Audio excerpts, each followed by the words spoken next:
Well, you know what? I decided to go sit in the drive-thru so that I could talk about Indiana Jones.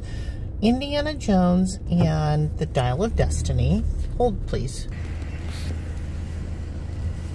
So, Indiana Jones, it's a movie, and I saw that movie. And literally my first thought after I saw it was like, it was there and it was a movie. And I think that you're going to have different reaction to this movie based on maybe your relationship with Indiana Jones, because I'm a big fan of Harrison Ford, but I'm a casual fan of Indiana Jones, and I think it's only because of the age of when I saw that movie, or those movies, because I think I saw the first three. I know I did not see the one with Shia LaBeouf. Anyway, I know I didn't see that one. So the age I was when I saw those movies, I don't think that was much of a... I was much more into like rom-coms back then, because I was young and like fantasizing about how life might turn out to be. Oh, it sounds hilarious now at 53.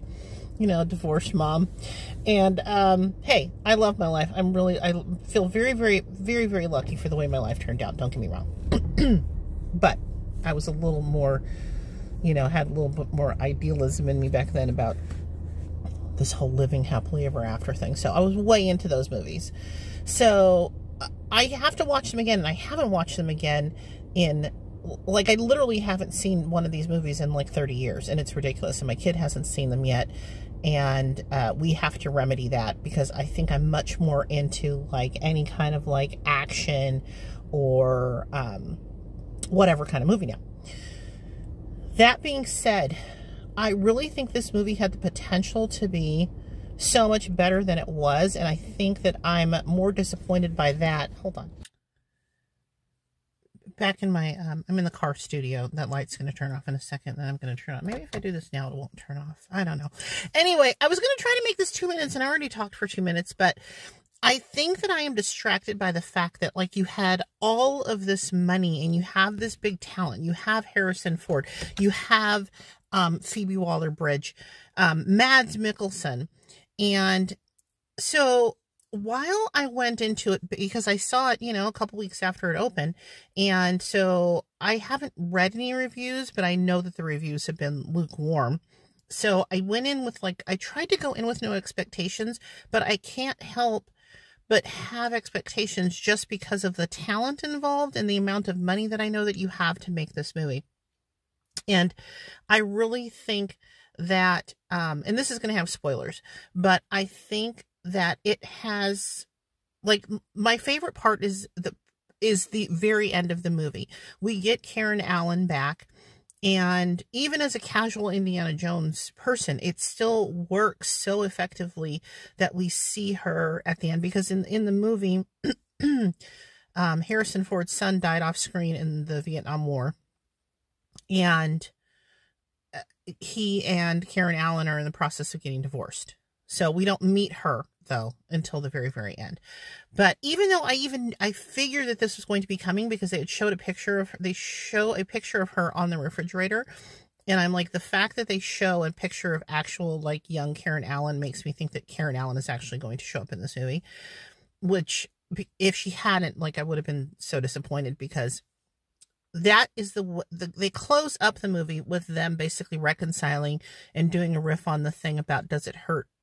Where doesn't it hurt? And, you know, hurt, that kissing scene from Raiders of the Lost Ark. And it's so sweet, and it's so wonderful. And that wraps up the movie just brilliantly. Like, it ends with, you know, him, you know, home, and there's this sense of peace and love, and, you know, it looks like Phoebe Waller-Bridge is going to stay around, and this kid that she's kind of de facto adopted is going to be around, and his friend from the first movie, whose name I can never remember, but he's played by, I want to say it's like John Rhys Davies or something, and his grandkids, they're all hanging around. So it's this beautiful, like, I have a family sort of situation kind of thing at the end. That's what I loved. There are good action scenes in it, except it feels like they're all car chases, and it's like just one car chase after another. So for me, that got a little bit boring. The beginning of this movie, to me, the opening scene where we have de-aged Harrison Ford being young and the Indiana Jones, of the first movie, that the de-aging isn't terrible. It's kind of weird when you see young Harrison Ford face with old Harrison Ford voice, because the voice has changed. But it's not terrible. It has some really good action, but for me, that scene is still too long. Like I just feel like with everything in that opening scene, they could have shaved off a minute here. They could have shaved off a minute there. They could have made it a tighter, in my opinion. But it's still a pretty good scene. And then when we get into introducing the bad guy in present day, for me, that thing is a mess. It's a mess, because when we meet him, it's like it's like he's helped get the United States into space, apparently, because we're coming in when the astronauts are coming home, and there's going to be a parade for them. And basically, he was the one who helped get us into space. And so he's doing stuff for the United States. So that's the reason that there's this CIA lady or something who's on his team, but she seems like she's just one of his henchmen who's trying to get Phoebe Waller-Bridge. And we know he's trying to get Phoebe Waller-Bridge because of the Dial of Destiny thing, because he wants to go back in time. His thing is that he wants to go back in time and kill Hitler so the Germans can win World War II. So to me, I feel like the premise for me, while I appreciate that you're bringing back the Nazis because of the first movie, it didn't work for me. I wasn't in with this guy's plan, first of all. Second of all, we don't ever get a clear explanation of what this lady, who's this CIA lady, what she's doing with him, or why she would be pursuing Phoebe Waller-Bridge, or why she doesn't like immediately report that his henchmen are killing these innocent people at the school when they're trying to find her, like the secretary at the place where Harrison Ford works and stuff like that. It's like, to me, the beginning is just a total fucking mess, and I don't like an inexcusable mess to me, that they took too long with these car chases, or they took too long with part of the opening, where they could have taken some time to more explain what the fuck she was doing there, so that like when he winds up killing her, like then it has more stakes, or it makes more sense. So it was a mess. But you know what I need to do? I'm going to watch the first Indiana Jones, and I think I'm going to see if my opinion of this is softens or if it gets worse. But I don't know. While it had parts that, I wasn't bored. It's a 2.5-hour movie. I wasn't bored. I obviously didn't leave the theater, watch the whole thing, but I can't get over this feeling of this should have been so much better.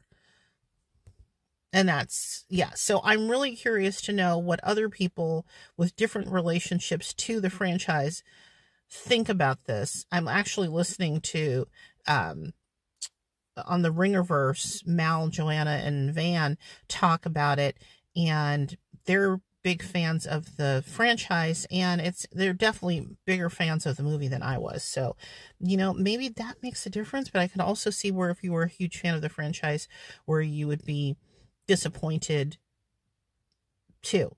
More disappointed than I am. So anyway, I'm going to leave it here for now. I may come back to this. I may not come back to this. If I don't come back to this, thanks for listening. But please let me know what you thought of the movie if you did see the movie. Okay? Thanks. Bye.